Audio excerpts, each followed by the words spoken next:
안녕하세요. 라이입니다. 제 뒤에 이 멋진 배경이 보이시나요? 이게 뭘로 보이세요? 네. 에펠탑 같죠? 그런데 이게 에펠탑이 아니고 우리 사랑하는 가족의 얼굴이 이렇게 보인다고 생각하면 너무 슬픈 일인 것 같아요. 제가 오늘 여러분에게 드릴 정보가 바로 이거랑 관련된 정보거든요. 황반변성이라고 최근 뉴스에서 아마 조금 접해 보셨을 거예요. 굉장히 요즘 많이 일어나고 있는 질환인데요. 여기에 시신경이 고도로 이제 밀도 있게 모여 있는 황반이라는 곳이 있어요. 이 황반에 시신경이 많이 모여 있다 보니까 여기에 어떤 변성이 생기고 또 염증이 생기고 그러면서 물건을 이렇게 보이던 물체가 이렇게 또 마지막에는 이렇게 끝에 가면 실명에 이르는 안 질환이거든요. 이 그래프를 보시면 아시겠지만 3대 안 질환이 실명으로 이르게 하는 질환인데요. 그 중에서 당뇨에 의한 것이 5.3배, 녹내장에 의한 것이 1.7배 증가한 거에 비해서 이거 보세요. 황반변성은 같은 시기에 77배나 증가했어요. 굉장히 빠른 폭으로 가파르게 증가를 하고 있는데요. 최근 연구에 의하면 최다 증가하고 있는 안질환 1위, 그리고 다빈도 안질환의 2위, 그리고 70대 이상의 실명 원인 1위라는 무서운 질병이에요.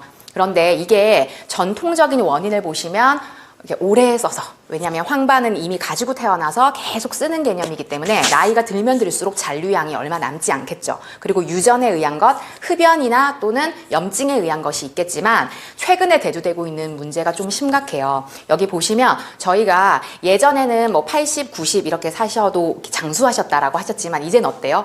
100세 시대, 130세 얘기까지 나오고 있잖아요. 그래서 고령화 사회로 접어들면서 저희가 조금 주의하고 각별하게 관리를 해주셔야 되는 게 바로 황반에 대한 거고요. 스마트폰에서 나오는 이 청색광, 이게 또한 굉장히 빠른 속도로 이 황반을 닳게 하고 있어요. 그래서 이게 또 문제가 되고 있고요. 그리고 서구화된 식습관, 스트레스가 너무 많은 현대인들이 또 활성산소에 의해서도 이게 파괴된다고 하더라고요. 마지막으로 지금 저의 이 방송을 다 화면으로 보고 계시잖아요. 직접 만나거나 강의장에서 했던 이 모든 것들이 다 온라인상으로 전환이 되면서 저희 아이 같은 경우는 친한 친구랑 같은 과자를 먹으면서 줌으로 얘기를 하더라고요. 그래서 눈이 너무나 많이 쓰이고 있는 환경에 노출되어 있다. 그래서 황반도 좀 더 각별히 신경 써주셔야 된다는 말씀을 드릴게요. 방송에서도 제가 굉장히 한때 좋아했던 개그맨인데요. 이휘재 씨도 그렇고요. 여기가 인교진 씨인가요? 이분 같은 경우도 지금 황반변성 때문에 뭐 주사를 맞거나 관리를 하는 걸로 제가 알고 있고, 이 틴틴5 출신의 이동우 같은 분 같은 경우는 벌써 이제 실명이 되셨죠. 그래서 여기 보시면 딸아이의 얼굴을 5분이라도 보고 싶다, 이런 안타까운 사연도 볼 수가 있고요. 제가 최근에 이건 캡처한 사진인데요. 저희 나라에서 그 난타를 전 세계로 알린 공연계의 대부라고 불리시죠. 송승환 씨 같은 경우도 지금 거의 실명에 다 와 간다고 하시더라고요. 이분들이 겪고 있는 안 질환이 모두 공통적으로 황반변성이에요. 그래서 그러면 황반변성을 어떻게 좀 관리할 수 있을까, 제가 좀 솔루션들을 오늘 드리고 싶은데요. 검진을 정기적으로 받는 것, 그리고 금연, 자외선 차단, 스마트폰 사용 자제, 그리고 황반에 좋은 영양소를 챙겨 먹기까지 알려드릴 거예요. 하나하나 보면요.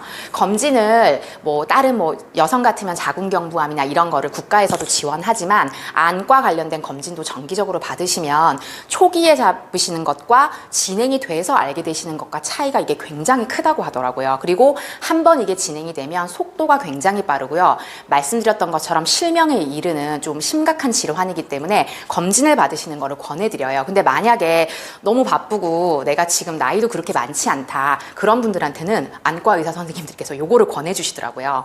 이게 황반변성을 스스로 테스트해 볼 수 있는 건데요.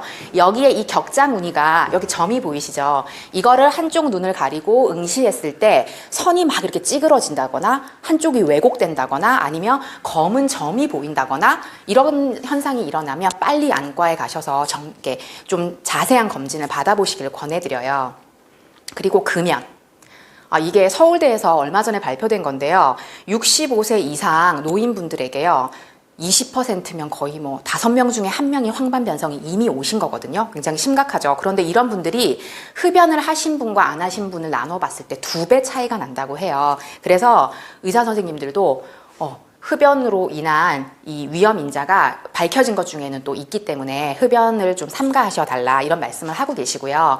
자외선도 저희가 안 받을 수 없죠. 근데 그나마 저희가 동양 사람이라서 조금 유리한 것이 있다면 이 눈의 색깔이 진할수록 황반에는 조금 유리하다고 해요. 그래서 초록 눈이나 파랑 눈인 분들이 선글라스를 거의 막 대부분 착용하시잖아요. 그게 이유가 있더라고요. 그래서 이건 좀 심했나요? 뭐 선글라스, 모자 이런 것들을 이용해서 자외선도 조금 차단해 주시면 도움이 되겠죠? 그리고 PC랑 TV 화면도 있지만 제가 굳이 이걸 스마트폰이라고 콕 찍어서 말씀드린 이유는요. TV보다는 5배, PC 화면보다는 2배 가까이 이게 더 치명적이래요. 왜 그런지 보시면요. 여기에 이렇게 저희가 학창 시절에 많이 봤던 건데요. 이렇게 파장이 짧은 이 존을 블루라이트라고 부른대요. 근데 이게 눈 안에 들어갔을 때 아까 저희가 황반이라고 했으면 누를 황자잖아요. 얘랑 파랑색이 보색 관계이기 때문에 아주 흡수를 강하게 한다는 거예요. 그래서 눈에 이런 스펙트럼의 빛이 똑같이 들어가더라도 황반을 굉장히 많이 소모시키는 게 청색광이라는 거예요. 그래서 이 청색광의 대표적인 게 스마트폰이기 때문에 스마트폰 사용을 좀 자제해달라는 거고, 저는 개인적으로 초등학교 다니는 아이들을 키우고 있거든요. 근데 주변에 보면은 주말에 할 일 다 했으니까 주말에는 그냥 자유 줄게 이런 분들이 굉장히 많더라고요. 근데 그러면 애들이 황반을 너무 많이 가속화돼서 쓰게 되니까 좀 그런 것들에 대한 주의도 필요할 것 같아요. 여기서 일본에서 좀 굉장히 또 다양한 실험을 하잖아요. 주위의 망막세포에다가 이렇게 아까 보여드렸던 스펙트럼의 빛들을 쪼여봤더니 여기 보세요. 청색빛을 쏘아줬더니 망막세포의 80%가 사멸이 됐다고 해요. 그래서 굉장히 심각하다는 거. 그래서 여기 제가 자료를 찾다 보니까 자외선, 블루라이트 이런 뭐 적외선을 방어해주는 렌즈를 팔더라고요. 그러니까 안경을 또 이렇게 쓰는 것 같아요. 근데 제가 오늘 여러분에게 보이세요? 천연의 선글라스를 소개해 드리려고 해요. 그게 바로 루테인이에요. 자, 여기서 다양한 자극들이 들어오고 특히 제가 청색광이 가장 유해하다고 했잖아요. 청색광이 딱 들어오면요. 황반에 있던 이 루테인이 가장 먼저 치고 나가서 그걸 먼저 막는데요. 그리고 두 번째, 그럼에도 불구하고 들어온 청색광이나 유해한 것들이 여기서 막 활성산소를 만들면서 2차적으로 황반을 공격하는데요. 그 2차선까지도 막아준다는 거예요. 그래서 이 루테인을 잘 관리해 주시면 황반을 저희가 오래오래 쓸 수 있겠죠. 여기 보시면 근데 황반을 구성하는 이 밀도가 나이가 지남에 따라 계속 떨어진다는 거예요. 한 50대 정도 되시면 절반 넘게 떨어지거든요. 근데 이 황반에 있는 루테인은요. 바깥에서 집어넣지 않으면 안에서 뭔가 자생력을 갖고 생겨날 수는 없대요. 그래서 바깥에서 섭취를 해주시는 게 중요한데요. 이런 여기 나와줘. 루테인이 풍부한 음식해서 이렇게 쫙 한 상을 차려주셨어요. 이런 식단을 아이들과 함께 드셔주는 거 너무 좋죠. 하지만 바쁜 현대인이고 아이들이 어디 이런 반찬을 넙죽넙죽 다 먹나요? 잘 안 먹잖아요. 그래서 제가 또 다른 솔루션을 드리려고 해요. 루테인이 그람 수당 1, 2, 3, 4, 5위 안에 가장 많이 들어있대요. 그러면 이 중에 1위가 뭐냐면 메리골드라는 식물이거든요. 그래서 메리골드를 집어넣은 영양제를 하나 제가 추천드리려고 해요. 뉴트릴라이트에서 나오는 비전 아이디라는 제품이고요.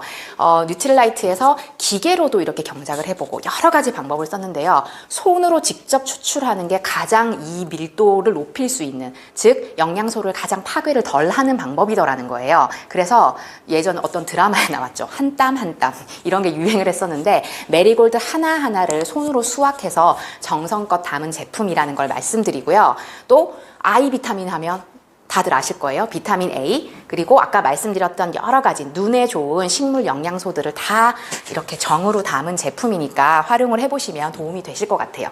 마지막으로 제가 왜 생뚱맞게 소고기 묵국을 여기다가 슬라이드에 넣었을까?